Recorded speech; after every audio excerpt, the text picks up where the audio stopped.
ACP Vasundhara Yadav. ఈ పేరు ఇప్పుడు సోషల్ మీడియాలో ఒక సెన్సేషన్. కానీ ఆమె గురించి మీకు తెలియని కొన్ని నిజాలు ఉన్నాయి. చాలామంది ఆమెది ఉత్తరప్రదేశ్ అనుకుంటున్నారు, కానీ అది తప్పు. వసుంధర గారు పక్కా హైదరాబాద్ అమ్మాయి. మన తెలుగు మట్టిలో పుట్టి పెరిగిన ఐపీఎస్ అధికారిని. ఆమెకి పోలీస్ అవ్వాలనే కోరిక తన తండ్రి నుండే వచ్చింది. ఆమె తండ్రి యాదగిరి యాదవ్ గారు రిటైర్డ్ పోలీస్ అధికారి. తండ్రికి దగ్గర తనయ్యగా 2002లో యూపీఎస్పీ ర్యాంక్ సాధించి ఐపీఎస్ అయ్యారు.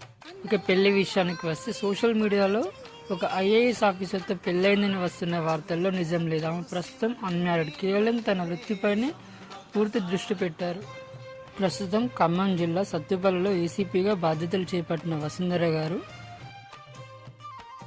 మీడారం జాతరలో సామాన్యులతో కలిసి చేసిన డ్యాన్స్ అందరి మనసు గెలుచుకుంది. నిజాయితీ గల ఆఫీసర్ గురించి మరిన్ని వివరాలు తెలుసుకోవడానికి మా ఛానల్ ఇప్పుడే సబ్స్క్రైబ్ చేసుకోండి.